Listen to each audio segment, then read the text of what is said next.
I'm Francesca Maxime. And I'm Matt McClure, and this is Currents. Investing in the future. It's all about education. We want to help you. We want you to grow and be able to do something great in your life. Should Catholics celebrate Halloween? I think it's just for fun for the kids, and I don't think people should see anything past that. But is it just harmless fun? You could fool a demon by dressing up like one. And you wouldn't, the demons might not bother you. They thought you were one of them.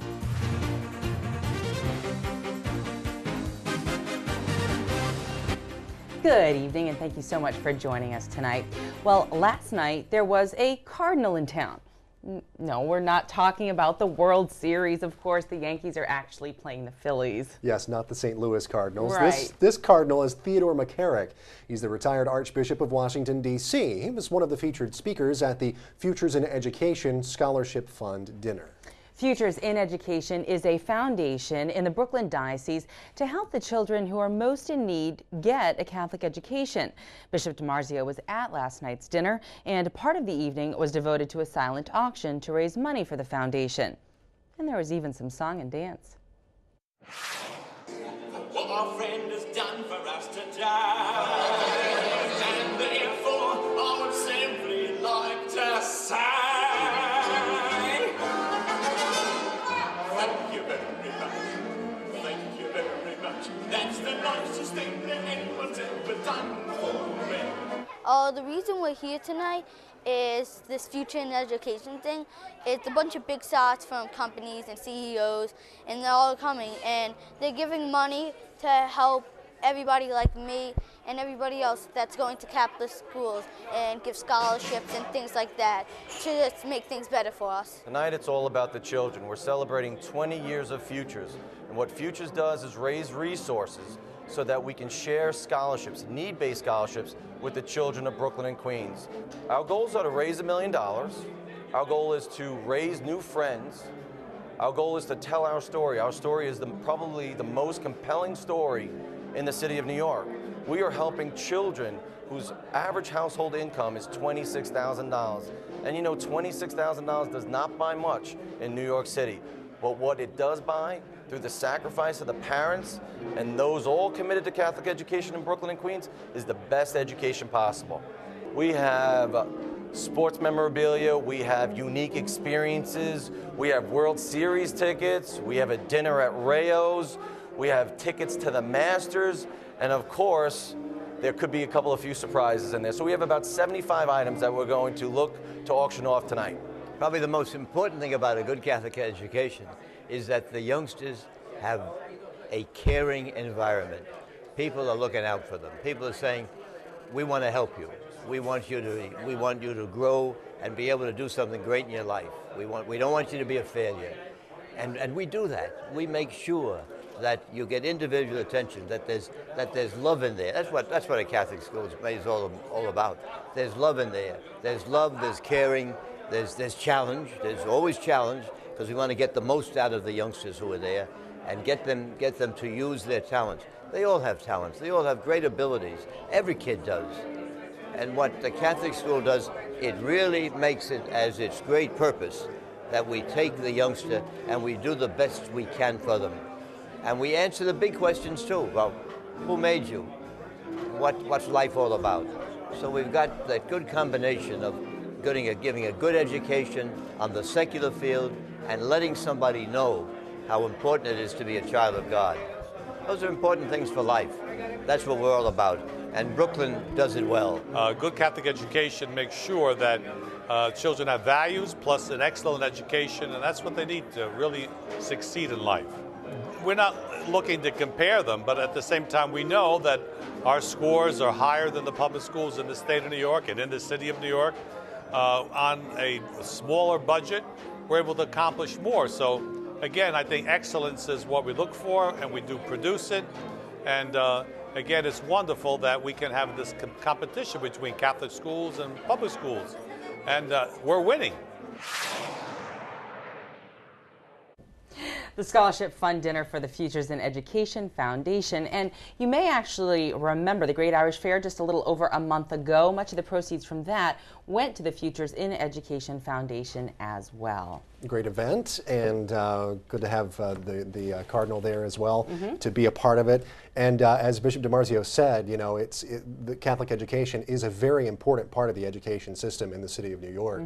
So many kids are educated in Catholic schools, and that provides a really solid foundation for the rest of their lives. And this foundation is so critical because who they're helping are families that have $26,000 a year or less in income. That is an incredible, you know, delineation. I mean, people are definitely struggling. So to be able to help them with their kids to get them through school like this, like the kid that opened it up with his little act there. I know, it's like cool. It's like a mini Matt McClure over there on stage. Well, no, I mean, it was great.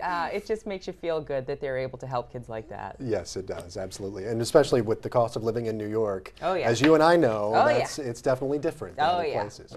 Well, stay tuned. Much more currents coming up straight ahead. When we return, the House unveils its health care bill. We'll have reaction from the Catholic Medical Association.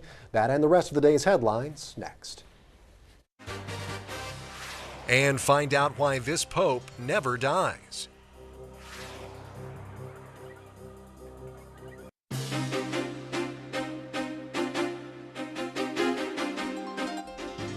Welcome back to Currents. I'm Matt McClure. And I'm Francesca Maxime. Coming up just a bit later, it's a bird, it's a plane, it's Wichita Man. Now that we're all utterly confused, let's have a look at today's headlines. House Democratic leaders unveiling a sweeping health care bill today. It includes a more moderate version of the government-run public health insurance option. House Speaker Nancy Pelosi says this bill achieves the main goals of health care reform. It reduces the deficit, meets President Obama's call to keep the cost under $900 billion over 10 years, and it ensures 36 million more Americans. 36 million more Americans. Pelosi says the bill guarantees that 96% of Americans will have coverage. That claim is based on analysis by the nonpartisan Congressional Budget Office. Meantime, the Catholic Medical Association is calling on Congress to start over on health care altogether. The association has issued a statement telling legislators they should begin the process anew because the proposed bills call for too much spending and too many federal mandates, they say. Reports say the CMA is also calling for doctors to have the right to opt out of performing procedures to which they are morally opposed. A statement also calls for a ban on abortion funding in the bill. President Obama signed a landmark hate crimes bill into law yesterday. The bill expands the definition of federal hate crimes to include those based on sexual orientation, gender identity, and disability. And many conservative Christian groups say they're going to keep a close eye on the new law to make sure there's no infringement on freedom of speech rights. Some opponents of the law have expressed concern that pastors will be forbidden to preach against homosexuality from the pulpit. In signing the bill, President Obama said no one in America should ever be afraid to walk down the street holding the hands of the person they love. Even with the recession, churches are still being generous. According to a recent survey, more than 2/3 of congregations in the U.S. reported their fundraising increased or remained the same for the first half of the year. Churches were able to maintain those numbers through a variety of programs, including music festivals, church fairs, and community outreach. Well, the Vatican's outreach to Anglicans is being reportedly delayed because of the issue of celibacy. 2 Italian newspapers say officials are trying to figure out if married Anglicans who want to convert would be allowed to train as seminarians. The Anglican Church allows married men to become priests, while, with some exceptions, the Catholic Church does not. In other news from the Vatican, he's the Pope that does not die. For more than 4 years after his death, Pope John Paul continues to influence the world. And H2O News reports on a new book about the late pontiff. A Pope Who Doesn't Die, The Inheritance of John Paul II, is the title of the latest book written by Gianfranco Sfirokowski, who was deputy editor of the Holy See's newspaper L'Osservatore Romano during the pontificate of Pope Wojtyla. The presentation of the new book took place on Friday, October 23rd at the Vatican Publishing House in Rome. At the price of €11, the book affords the reader with stories that have never before been told about the life of John Paul II. Though many books have already been written about Pope Wojtyla, Witkowski explained to H2O News why John Paul II never dies. These people, this huge crowd of people, are the ones who in some way keep him alive. That is, the people who visit his tomb to have a conversation with him, to talk to him, and to ask him for something. I think that it goes beyond the marble slab that covers the Pope's body. He is a Pope who doesn't die, who lives on because he is kept alive by the people who need a reference point. He evinced transcendence to them. This is what he taught. And perhaps it is for this reason people continue to visit him, in order to thank him and carry on their conversation with him. Well, I remember after the Pope died back in 2005, there was just a lot of disbelief around because he was the only Pope that a lot of people knew growing up because he had been Pope for so long. Yeah, and he was always so involved in the youth and so involved in getting younger people from all around the world involved in the church and in activities. He really brought a lot of people together. Right, World Youth Day and things like that. Great. Yeah. We'll stay tuned. More currents coming up straight ahead. Trick or treat, the real story behind Halloween. What we have is a kind of Celtic, if you will, pagan tradition that really has come on to the scene at Halloween.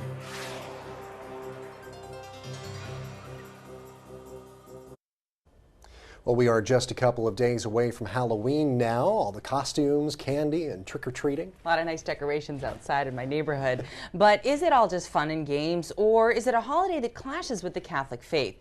Bishops in Spain say the holiday is pagan and anti-Christian and a celebration of death over life. But we wanted to hear what people here think about that. So we visited a couple of Queens churches and asked people the question, should Catholics celebrate Halloween? Yeah, I don't think there's anything wrong with celebrating Halloween. I think it's a fun, I don't think it should be a religious thing in any way, but it's, it's fun for kids. Catholics celebrate All Saints and All Souls Day.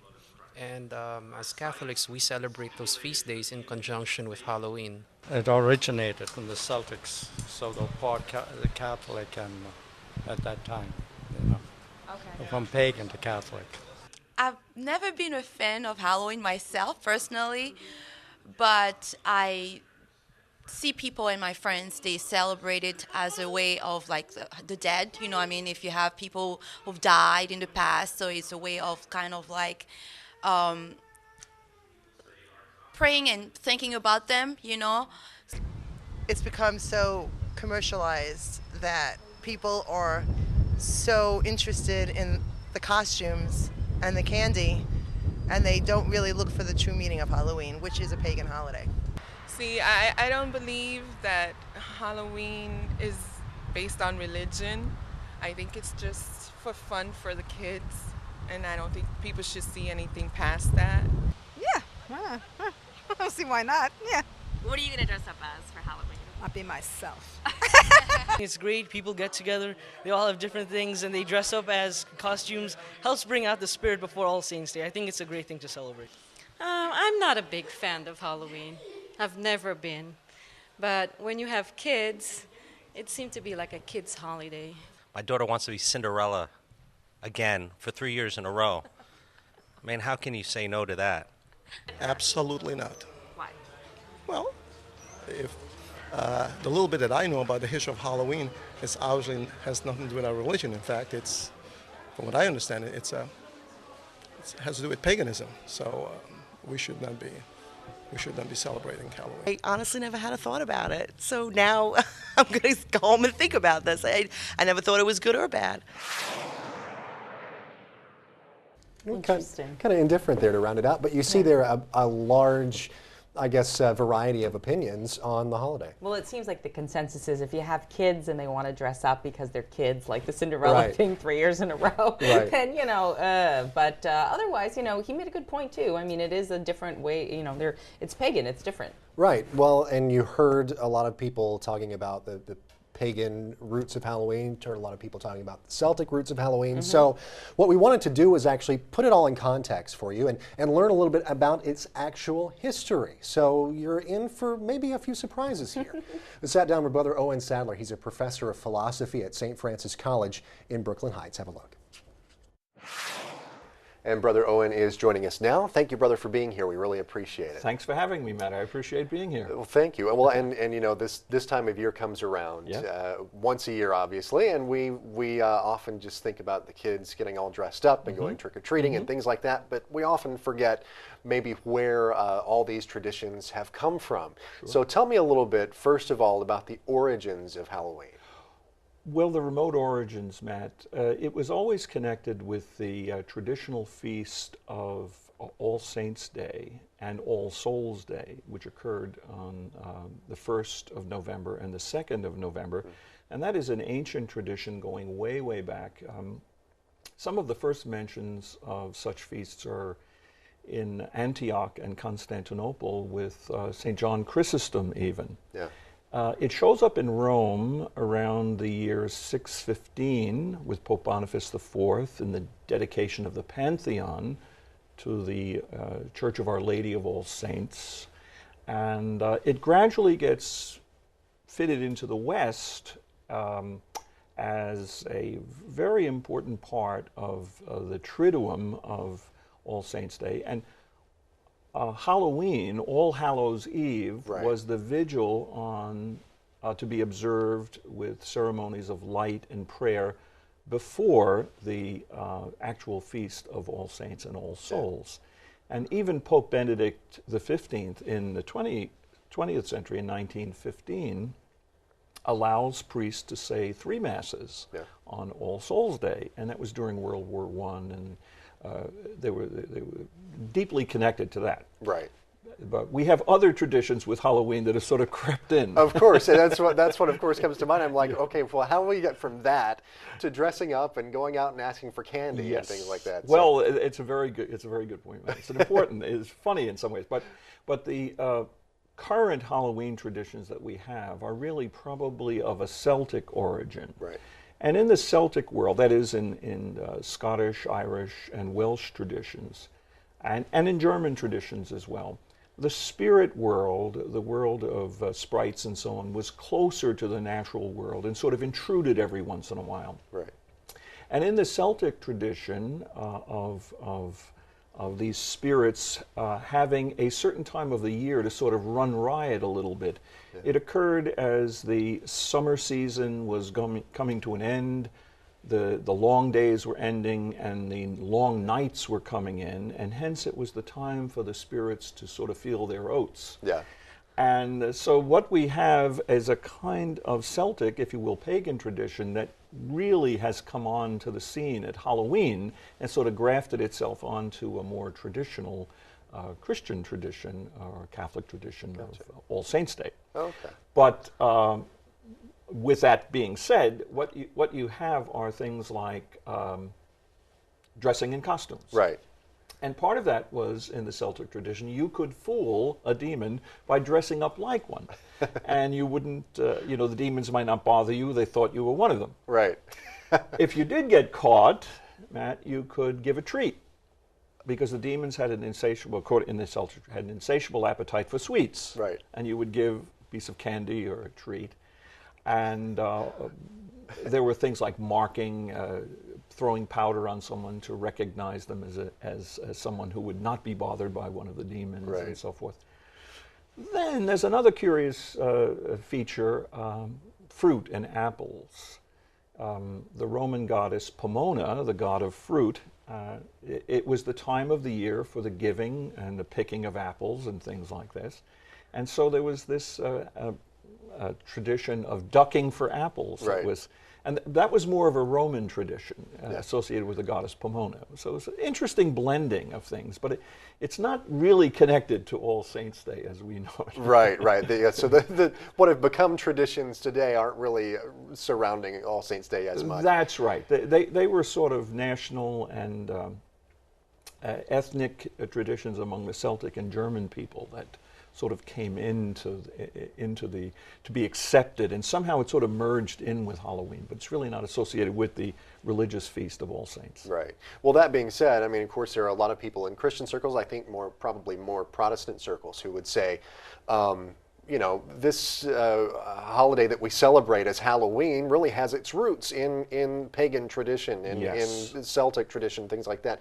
Why should we be celebrating it? What would you say to that? Well, I think two things. It is an opportunity to bring back, through education, a deeper appreciation of the vigil, All Hallows Eve, the true place of the original Halloween, All Hallows Eve, in the Catholic tradition of the Church one as the body of Christ and the communion of saints, that even death cannot break the bonds that Christ has with the Church. Right. And the idea of praying for the dead, being careful about how the graves of the dead are honored, and how charity for those who are bereaved, all of those rich religious traditions, which are the authentic part of Halloween, I think should be emphasized and taught. It's become a kind of somewhat cultural thing with Halloween today, but I do think it offers an opportunity to teach a deeper lesson about the nature of the Church and the unbreakable bonds of our relationship with Christ that we have through grace. Right. And so to me it's an opportunity, if it's treated correctly, to educate in a deeper way about the theology of the Church. Okay, well, very good, Brother Owen. Thank you so much for being here. My pleasure, Really Matt. appreciate it. It's been fun having you. Thank you so much, Matt, for having me. Thank you so much. We'll have you back. Bye. He's just a wellspring of knowledge there. Now I know what the Kit Kats are for. It's to quell the demons. Right, exactly. Get them off your back, you know? Yeah. No, but yeah, I don't know about you. I learned a lot during that interview. Yeah. And yeah, he's a wellspring of knowledge. We will have to have him back to explain some other traditions for other holidays that we have down the road. Right. It's great, and maybe I think kind of quelled some of those fears or apprehensions about Halloween as a holiday itself. Yeah, I think so. Well, stay tuned. There's much more current straight ahead. When we return, Superman, Batman, Spider-Man, and Wichita Man. We'll tell you what this latest superhero is all about. Wow. Yesterday, we met a very charismatic youth leader at Sacred Heart Parish in Cambria Heights, Queens, where they're trying to reach young people, young men and women, and help them make very difficult decisions. But a pastor in Wichita, Kansas is trying to reach young people with written words and pictures. He's created a brand new superhero. Cliff Judy has more on a comic book that is flying off the shelves. Reuben Eccles had been to the meetings before, meetings on gangs, meetings on HIV, meetings about young men and bad decisions. Eccles decided he was tired of meetings. It was basically usual faces. We're kind of preaching to the choir, and I said, okay, let's see what we can do. Amen. Amen. Give the Lord some praise. The Wichita pastor's son would provide all the inspiration he needed. He was looking through my old comic book collection, and he heard me on the phone talking to someone, and he said, why don't you write a comic book about it? And I said, well, that sounds like a good idea.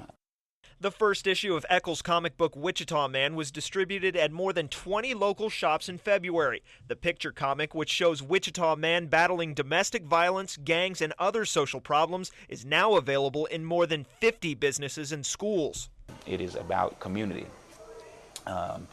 showing that one man, even with all his superpowers, can't overcome all the issues. I always like superheroes. I always wanted to be, when I was younger, be Batman. I always liked Batman. Like I said, it's an honor. I'm just happy to be Wichita Man. I managed to track down Wichita Man. The superhero agreed to an interview on the condition, of course, we not reveal his true identity. Well, I'm hoping the message they get is just positive. One thing we enforce is stay in school, get your education. Wichita Man's catchphrase is "Let's get busy," perhaps an appropriate moniker since the comic book's demand keeps rising. The real Wichita Man. Yeah. Well, from superheroes now to sports heroes. The World Series got underway last night.